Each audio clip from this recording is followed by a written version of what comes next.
За сайн уу манайхан энэ удаагийн дугаараар 2011 онд үзэгчдийн хүртэл болсон Барби ба Гүнжийн шидэт сургуулийн анимашныг бэлтгэн хүргэж байна.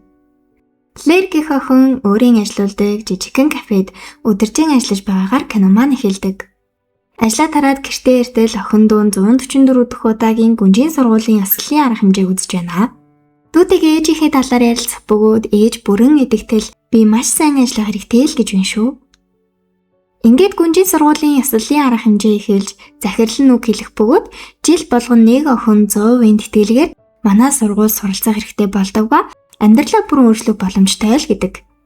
Цуглааны эзнийг тодруулж өгнө үү хэмээн Гүнжийн сургуулийн хамгийн онц сурлагатай охин болох Делинсийг тайзан дээр дуудаж суглааг зарлуулах бөгөөд тэрхүү тэтгэлэгтэйгээр үн төлбөргөө суралцах суглааны эзэн нь Клэр болж таардаг. Дүүн бүр бөөн баяр. Та ингээд эзэн хүрээлэнд орлоо гэдэл баярлаж өгөх бөгөөд дүүн ихчийнхээ өмнөөс тухайн суглаанд нь бүртгүүлж гисэн юм билээ л дээ. Төд удалгүй хонх дугуйч хар авцтай хар нүдний шилтэй малгай зуусан эрхэм Клэр таныг Гүнжийн сургуульд хүрэхээр би ирлээ л гэдэг. Клэр энд эндүүрл гарсан байна. Би явахгүй гэхэд ээж дүү хоёр нь энэ бол хэн хүнд олдоод байдаг зүйл биш гэхэд Клэр магадгүй бидний амьдрал үрд өөрчлөгдөж болох нэ гэж хэлээд явхаар болдог. Хувцас унараа баглаж бэлтий гэтэл өнөөх нөхөр бүгд тэнд байгаа одоо явна гэсэн тул гэрийнхэнтэйгээс салгаас хийгээд явна. Гүнжийн сургуульд ирэхэд үлгэрийн мэд орд харж түүнийг өгтнө. Сургуульд ортол юу юугүй нэг нохоо ирээд л түүнийг шууд долоогоод эрхэлж өгнө. Энэ үед сургуулийн захирал ирж түүнийг шалан дээр суухан зохимжгүйг тайлбарлаж өгөөд өрөөг нь зааж өгөхөөр хамтдаа явдаг. Ийхүү ярилцаж явахдаа Клэр энэ миний амьдралаа өөрчлөх боломж байж магадгүй гэд гэр бүлийн захиралд ярьж өгөхөд сургуулийн захирал чи том эндүрсэн бололтой энэ сургуулийг суглаагаар ирсэн хүүхдүүд төгсөж гарахад эндүү хэцүү байдаг харин чи чадах болов уу гэхэд манай хүн оролдоод үзнэ л гэдэг. Зандаа интернет хэрэглээний өрөө бүжгийн танхим хувцас салах өрөө гэд бүгдийг нь танилцуулан явтал нэг жижигхэн шидэт даг нь манай Клэрийг ирээд мөргөөд л зогсно. Захирал энэ бол Грейс чиний хувийн шидэт туслах гэж танилцуулаад яваад өгдөг. Клэрийн хувцсыг нь муухай болгочихсон учраас хувцсыг нь салцгаая гэж шүүгээрөө явна. Тослох нь түүний шүүгээг ухаж үзэж агаад үнэртэй усыг нь гаргаад шидчихсэн тул Клэр барьж авах гэж байгаад хамраас өгсөн хачин юм руу цацагдаад таарчихдаг. Тэгтэл нөгөөх нь чи нөгөө суглаар ирсэн нөхрөө гээл чам шиг юм яаж энд байдаг анаа нэтргээд баахан үгээр идэж агаад яваад өгдөө. Нэрээ энэ шүүгээ нийт шидтэй шүүгээ бөгөөд орж зогсоод л хувцсыг нь сургуулийн дөрөв тавцаар солиод өгчихдөг за. Өрөөнийхөө хоёр хамтрагч найзуудтайгаа дөнгөж танилцаад байжээтэл чанга аригч хоолоогоор оддыг өгдөх ёслол 1 минутын дотор эрсгэхийг даалгана. Огтод титэм гардуулж өгөөд удахгүй та бүхэн жинхэнэ титмийн эзэд болно. Тиймээс одооноос засах хэрэгтэй нэтэр гих бөгөөд манай хүн нөгөө титмийг нь зөөгөөд үзсэн чинь нэг л болж өгдөггүй шүү. Тэгсэн энэ Дэвин гих алтан шаргал хувцастай нөхөр захирлын ханаас өг хэлийг гих бөгөөд нэг удахгүй миний охин энэ газрыг удирдан захирал ажилгүй болж миний оронд хичээл заах болно. Миний эгч Изабелла хатны үхэл нэтэргээд нэг хачин юм яриад идэв.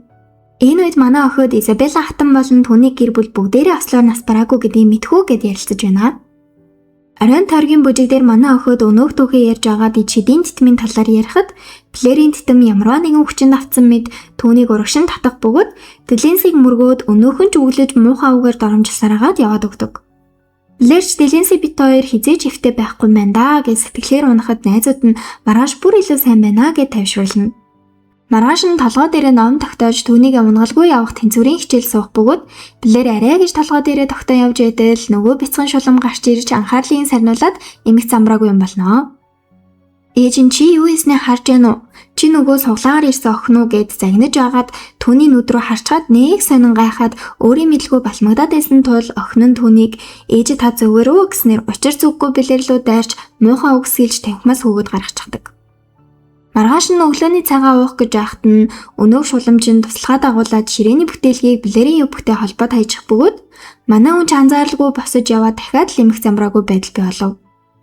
Манай хүнч би энэ сургуульд тохирохгүй юм байна уу гэд нэлээ ямарчсан хэвтэж байтал найзууд нь түүнд дэвэн хадагтай түүхийг ярьж өгөх бөгөөд тэр ч гэсэн чамтай адил сонглаагаар сонгогдсон нэгэн тэгээд түүнийг нагад зээгч Изабелла хатан хүртэл гүнжээр сонгоогүй юм а гэдэг. Энэ үед Клэрт ээж дүү хоёроос нь илгэмж ирэх бөгөөд ээж нь Клэрийг нэг настай байхад нь гэрийнхээ үүднээс олж байсан юм билээ л дээ. Тэгэхээр Клэр бол ээжийнхээ төрсөн хүүхэд нь биш гэсэн үг байх нэ. Бүжгийн хичээлийн дараа сургуулийн захирал Блэртэй тусгаалan уулзмаар байгаагаа хэлэх бөгөөд Дэвийн хадагтай чамайг энэ сургуулиас гаргамаар байгаагаа хэлсэн гэдэг. Тэрээр өөр хинч хэдхэн хоногт ийм олон асуудал гаргаж байгаагүй гэж зэмлэх ба би чамайг энэ сургуулиас хасахгүй харин чамд багшилж бүх зүйлийг эхнээс нь зааж өгмөр байна. Чамд ийлдэг зам байгаа ч гэсэн өөртөө итгэх итгэл алга байна гэв. Тэгээд би чиний хувийн бэлтгэл тусалж багшчин болмоор байна гэхэд манай Блэр бүүн баяр. Ингээд хичээлээ яг удаанаас эхлэн заалгахаар болдог. Чийл зөвшөөрөхгүй бол чамайг хинч дорд үзэж чадахгүй гэж хэлээд тэд хамтдаа бэлтгэлдээ орох бөгөөд эхэндээ нэлийн бүтлгүүдэх боловч явцын дунд баг багаар сайжирч байлаа. Ингээд ханхүүгийн сургуулиас хөгөөд ирсэн байх бөгөөд Дленси би ханхүү Николастай бүжгэлмээр байгаач тэр алга байна гэж зогсож байтал ээж нь миний охин хизээж үлдэж болохгүй гэж хэлээд Блэртэй хамт бүжиглэх байсан залуутай зогсоож чаддаг. Ханхүү Николас би хоцорчлоо гэж гүйж ирэхдээ Блэрийг түлхэж унгаад тэд хамтдаа бүжиглэхэр болно. Тэгэд болоогүй манай хоёр бие биентэйгээ хоршиж чөлөөт бүжигний тэр бүжиглээд нэг хөөрхөн тохироод идэв. Дараагийн хичээл жинхэнэ ордонд болохоор болж хувийн бэлтгэлээ сайн хангахыг захирал багш сануулад яваад өгдөг. Охид хувийн бэлтгэлээ хангаад байж байхдаа хоорондоо хааны гэр бүлийн талаар болон хааны гэр бүлийн алга болсон хидэд тэтмэнд жинхэнэ өв залгамжлагчид очисон үедээ гялтгандаг тухай ярьж байна. Өрөөндөө ортол тэдний дөрвөн товцыг нүүжгүй ураа таслаад хажигсан байдаг за. Тэд яах учраа олохгүй байж итэл Блэр нэлээд зоримог байдлаар дахин хинч миний зөвшөөрөлгүйгээр намайг дээрлэхэж чадахгүй энэ дөрвөн товцнуудыг засах болно л гэв. Дэвин тэднийг яана хичээлээ тасалж байгаа байхдаа одоо хөөхтөндөө нийтэргээ захиралд хов зөөж байх бөгөөд манай гурав дөрвөн товцны материалаа ашиглаад амар хөөрхөн хувцсыг өмсчихсэн ирнэ. Захирал тэдний энэ байдал дүрмд харшлаагүй гэдгийг Дэвинд хэлээд тэднийг дотогш оруулж тэд бүх охидын анхаарлыг татаж эхэлдэг. Өдрийн зоог барихаас өмнө охидыг ордонтой танилцах боломж олгох бөгөөд манай гурав сониучирхан явж байгаад нэгэн хөрөг зураг олоход тэр нь Блэртэй дэндүү адилхан нэгэн байдаг. Очоод хартал Изабелла хатан 18 наснда гэсэн байв. Өөр зурганд Изабелла хатан өөрийн нөхөр охины хамт байх бөгөөд манай Блэрт дэндүү сайн байгаад долоогоод байдаг нохой хүртэл тэрхүү зурган дээр байж байдаг. Найзууд нь чамайг ээж чинь хизээ олсон гэлээ гэхэд 4 сарын 26 гэх бөгөөд хоёр найз нь 4 сарын 26 бол хааны гэр бүл осолд орж гүнж София алга болсон өдөр юм шүү дээ гэдэг. Тэгээд магадгүй гүнж София өвхөөгүй тэр нь чи байж мэдх юм байна. Чи ээжтэйгээ дэндүү адилхан юм а гэд ярилцаж байхад нь Дленси тэдний яриаг нууцаар сонсчихно. Зоогийн цагаар Дэвин манай охин гүнж олоод ядуусын энэ хорооллыг буулгаж цэцэрлэг түрээлэн байгуулах болно. Гэтэл тэр газар нь яг үнэндээ Блэрийн ээж дүү хоёрын одоо байгаа газар ахын тэр. Блэр энэ бүгдийг сонсоод наа чи миний гэр бүл байгаа. Тэд мөнгөгүй учраас шууд нууж чадахгүй гэхтэн Дэвин чи тэгвэл сургуулаасаа гараад тэдэн дээрээ очиод нүүлэхэд болно штэ гэх бөгөөд Блэр жуулаад яваад өгдөг зав. Блэр бүр жинхнээсээ гомдчихсан гэрлүүгээ буцаад явах гэж байтал нохооны ирснээ дүүгийнхэн зурсан зургийг өгөөд нэг хөөрхөн хараад идэв. Ингээд Блэр бодлоо өөрчилж тэд хамтдаа хааны гэр бүлийн шидэт тэтмийг олохоор сэтгэл шулууддаг. Гинэтхэн галын дөхөө дуугаж охидын төлөвлөгөө 30 минутаар хойшлох бөгөөд яг эхлэх гэж байтал хамгаалагч гарч ирээд Дэвин тэднийг өөрийнх нь үнэт зүйлсийг хулгайлсан гэж гүтгэх бөгөөд чамайг миний үнэт зүйлсийг хулгайлж байхыг миний охин харсан байна гэдэг. Хөөрхий охин нь жинхэнэ үннийг мэдснээсээ хойш өөрийн гин буруугаа ухаарч нэлээд хэцүү байсан учраас ээж гацаад байсан тул ээжигээ хараад тиймээ би харсан гэд хэлчихнэ. Ингээд өрөөгн шалгатал Дэвиний үнэт зүйлс гараад ирдэв. Яг үүндээ бол галын тохиолдолд дуурах үеэр хорон санаад Дэвин туслахаараа дамжуулан тэдний өрөөнд хийж гисэн юм билээ. Та хоёр надаас болоод гүнж олж чадахгүй нэ гэд ярьж явтал Дленси гарч ирээд хамгаалагчийг явуулаад чи үнэхээр София гүнж мөн үү гэхэд би сайн мэдэхгүй байна л гэдэг. Тэгээд ордны газрын зургийг тэдэнд өгөөд шидэт тэтмийн байгаа газрыг зааж өгөөд явуулна. Нохоо хамгаалагчийн анхаарлыг сарниулж байх хооронд охид хааны ордон руу нэвтэрч чаддаг. Ингээд нэг өрөөнд ортол битүү лазераар хамгаалсан байх бөгөөд хэрвээ нэг л лазерт хүрвэл тохиолдол дуугарч манай яд дорхноо баригдах юм билээ л дээ. Нүүрний бодгаар тоос гаргахтал лазерын байрлал бүхэлдээ харагдана. Нэг нь гимнастик ашиглаад лазерт оногдолгүй гарахад нөгөө хоёр Блэрийн шидэт туслахын тусламжтайгаар арай гэж нэг юм лазерт оногдолгүй нөгөө талд нь гарч чаддаг. Ингээд зорсон газраа иртэл хаалга нь нууц кодоор хамгаалагдсан байх бөгөөд ёслолын өдрийг оруултал биш байх нь тэр. Хааны гэр бүл осолд орсон тэр өдрийн огноог хийтэл хаалга онгодог. Өрөөнд ороод ухаж түнхээ тэтмийг хайж байтал миний өмнө ярьсан анимашны цөмөөхө бийж идэв. Тэгэхээр энэ Барбита цувралууд маань Дисней шиг бие биентэйгээ холбоотой байж магадгүй юм байна гэж бас бодсон. За ингээд титмийг олохдоо зэрэгцээд Дэвин гарч ирж тэднийг гаднаас нь цойжлоод цоо шин нууц үг хийгээд яваад өгнө. Хүн бүрийн хүсэн хүлээсэн угсаа залгамжлах, гүнжийг тодруулах ёслолын арга хэмжээ эхэлж, охид хаалгыг онгойлгох гэж бүхий л чадлаараа оролдох бөгөөд салхины хоолоогоор Грейсийг явуулж захиралд мэдэгдэрээ гэдэг. Хөөрхий Грейс сэнснээс болоод явж чаддаггүй.